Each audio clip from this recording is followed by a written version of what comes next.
அனைத்து நண்பர்களுக்கும் வணக்கம். இங்கே பாருங்கள், கத்தாழை பழம் வீட்டில் ஆசைப்பட்டு ரொம்ப நாளாக கேட்டிருந்தாங்க எங்கள் வீட்டுக்காரம்மா. வர்ற வழியில் தோட்டத்து பக்கத்தில் இருந்ததுனால அது ரொம்ப நாளாக பார்த்துக்கிட்டே இருந்தோம், பழுக்குமான்ட்டு. இப்போ தான் பழுத்துருந்துச்சு, ஒரு 3 மாதத்துக்கு அப்புறம். அதில் இவ்வளோ தாங்க இருந்துச்சு. இதைத்தான் பறிச்சுட்டு வந்து இப்போ காலையில் சாப்பிட்லான்னு சொல்லிட்டு இப்போ அறுத்துருக்கேன். பாருங்கள், இதை அறுத்து காட்டுறேன் எப்படி இருக்குன்றத. இங்கே பாருங்கள், இந்த முள் தாங்க, இது கவட்டையாக இருக்கும். இதுக்கு பேர் தொண்டா முள்னு சொல்லுவாங்க. இங்கே பாருங்கள், எடுத்து காட்டுறேன். இந்த முள் வந்து தெரியுது பார்த்தீங்களா? இந்த முள்ளை தான் முழுங்கிடக்கூடாது, தொண்டையில் போய் அப்படியே மாட்டிக்கிறோம். இந்த முள்ளை எடுத்துட்டமாக்கும் அடுத்து ஃபுல்லாக சதை தான் இருக்கும். இங்கே பாருங்கள், இப்படி அறுத்துட்டு இதை இப்படி அறுத்து விட்டமாக இங்கே பாருங்கள் எப்படி இருக்குன்றது. இங்கே பாருங்கள் எவ்வளோ அழகா. சாப்பிட்டா ரொம்ப நல்லதுங்க, வயிற்று புண்ணு வரல யாருங்க. இது அவ்வளோ ஒரு அரிதானது. ஃபஸ்ட்லாம் இது வந்து எங்களுக்கு எளிதாக கிடச்சது. ஒரு 10 வருஷம் 20 வருஷம் முன்னாடிலாம் யாருமே இதை பறிக்க மாட்டாங்க, மொத்தமாக கிடக்கும் எங்கே பார்த்தாலும். இப்போ நாங்களே தேடி தேடி பார்க்குறோம், கிடைக்க முடியாது. கிராம உரங்கள்லையே எல்லாம் அழிஞ்சிருச்சு. இதோட இப்போ அழிவில் இருக்கிறதுனால தான் இதோட மகத்துவம் என்னன்றது நம்மளுக்கே தெரிய வருது. அதுக்கு முன்னாடிலாம் எங்கனை பார்த்தாலும் இருக்கிறப்பெல்லாம் இதை போய்கிட்டா அப்படின்னு நினைப்போம். பாருங்கள், எனக்குள்ளே தான் அந்த முள் இருக்கும். இதை இப்படி தான் சீச்சு எடுத்தோன்னு சொனையாக இருக்குது கை பூரா.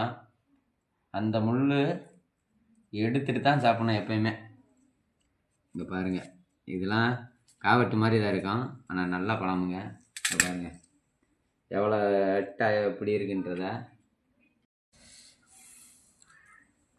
நம்ம அறுத்த பழத்தை இங்கே பாருங்கள், இப்படியே சாப்பிட்ற வேண்டியதான் அழகா.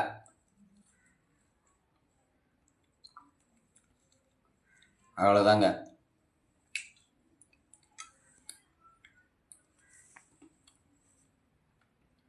சூப்பராக இருக்குங்க, வாய் பூரா. ஆனால் லிப்டிக் போட்டது மாதிரி ஆயிடுதுங்க கலரு.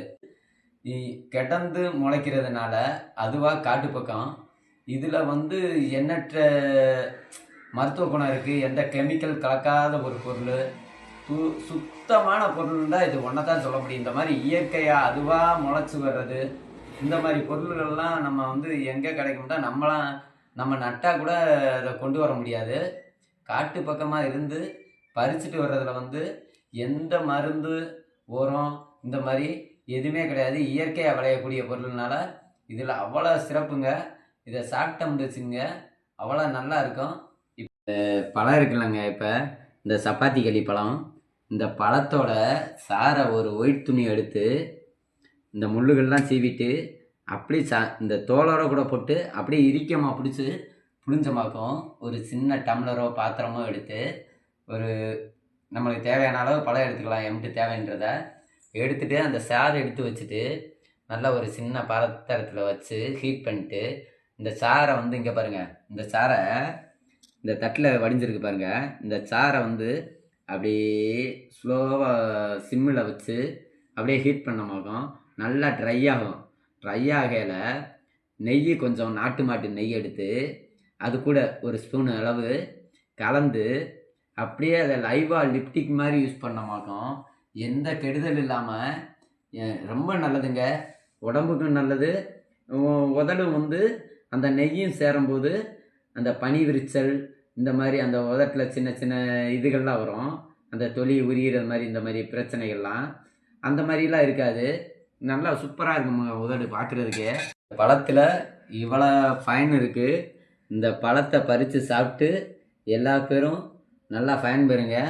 இந்த இந்த பழத்தினால இவ்வளோ சிறப்பு இருக்குன்றத நான் உங்கள்கிட்ட இந்த வீடியோவில் ஷேர் பண்ணியிருக்கேன். இந்த வீடியோ பிடிச்சிருந்தா லைக் பண்ணுங்கள், ஷேர் பண்ணுங்கள், கமெண்ட் பண்ணுங்கள், சப்ஸ்கிரைப் பண்ணுங்கள். தேங்க்யூ நண்பர்களே.